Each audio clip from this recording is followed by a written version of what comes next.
पिछले वाले पार्ट में हम लोगों ने पढ़ा था शिक्षा के विषय क्षेत्र, जिसके अंतर्गत हम लोगों ने शिक्षा के दर्शन, शिक्षा मनोविज्ञान, शिक्षा का इतिहास, तुलनात्मक शिक्षा, शैक्षिक शिक्षा शास्त्र आदि के बारे में अध्ययन किया था।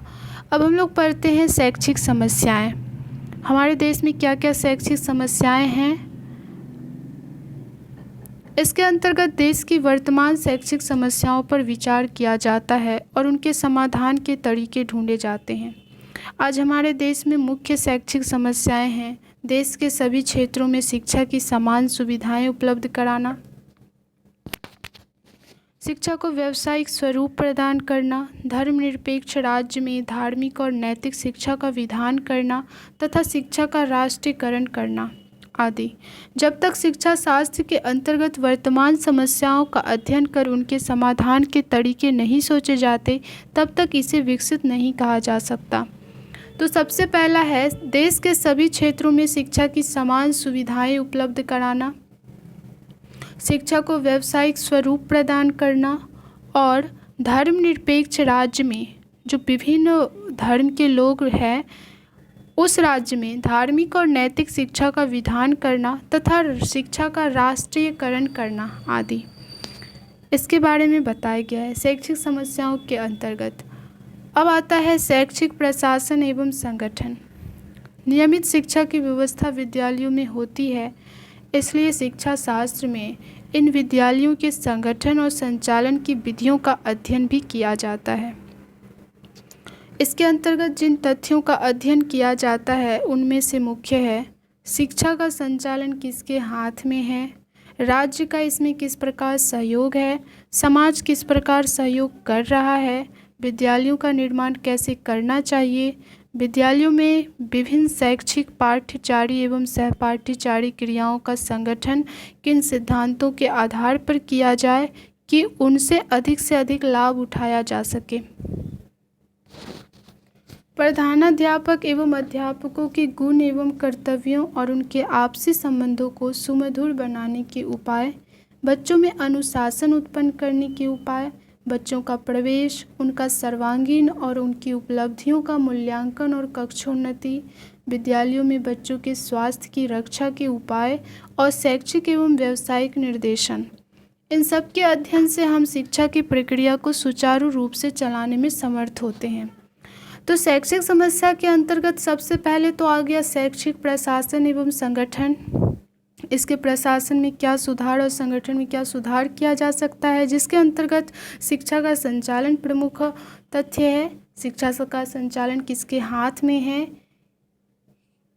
किस प्रकार सहयोग मिल रहा है, इसके बारे में हम लोग अध्ययन करते हैं। और फिर दूसरा आ जाता है शिक्षण कला एवं तकनीकी। इसके अंतर्गत शिक्षण प्रक्रिया में सीखना और सिखाना दोनों क्रियाएं आती है। सीखना क्या है, इसकी विधियां कौन कौन सी है, उत्तम सीखना कब संभव होता है, इन सब प्रश्नों के उत्तर में हमें मनोविज्ञान देता है।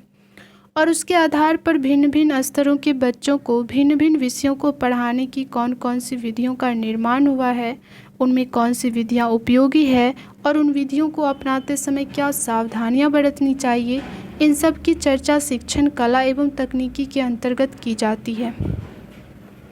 अतः शिक्षा शास्त्र में इस सब का अध्ययन भी किया जाता है। नियमित नियोजित शिक्षा को चलाने के लिए हमें इस सब का अध्ययन करना ही होता है। तो शैक्षिक समस्याएं जो है, पहला तो हो गया हमारा ये शैक्षिक प्रशासन एवं संगठन संचालन का आधार। उसके बाद आता है शिक्षण कला एवं तकनीकी, यानी शिक्षण में क्या क्या कला की ज़रूरत है और कैसी तकनीक की आवश्यकता है जिसमें शिक्षा में सुधार किया जा सके। अब हम लोग पढ़ते हैं आगे है अध्ययन के विशिष्ट क्षेत्र। ये हमारे कुछ मुख्य क्षेत्र थे जो हम लोगों ने आगे पढ़ा। यह है अध्ययन के विशिष्ट क्षेत्र, यानी शिक्षा शास्त्र के अध्ययन की जो विशिष्ट क्षेत्र है उसके बारे में। शिक्षा शास्त्र के क्षेत्र में अब नए नए विषयों का विकास हो रहा है और उनका अध्ययन भी आवश्यक समझा जाता है, जैसे शिशु शिक्षा, बाल शिक्षा, प्रौढ़ शिक्षा, स्त्री शिक्षा, व्यावसायिक शिक्षा, तकनीकी शिक्षा, शिक्षक शिक्षा, पुस्तकालय संगठन, शैक्षिक और व्यावसायिक निर्देशन, शिक्षण में दृश्य श्रव्य सामग्री का प्रयोग जो विशिष्ट क्षमता वाले बालक हैं उनके लिए, और शैक्षिक तकनीकी, शैक्षिक नियोजन, शैक्षिक वित्त, शैक्षिक मापन और मूल्यांकन, शैक्षिक सांख्यिकी और शिक्षा में अनुसंधान आदि। तो इन सब क्षेत्रों का अध्ययन किया जाता है। ये सब क्षेत्र विशिष्ट क्षेत्र हैं अध्ययन के अंतर्गत।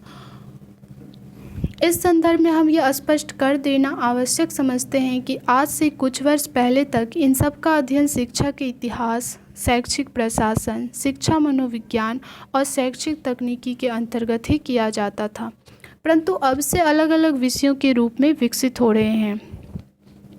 अब हम लोगों ने इन्हें अलग अलग विषयों के विशिष्ट क्षेत्रों में बांट दिया है, जैसे शिशु शिक्षा, बाल शिक्षा, प्रौढ़ शिक्षा, स्त्री शिक्षा, व्यावसायिक शिक्षा इत्यादि।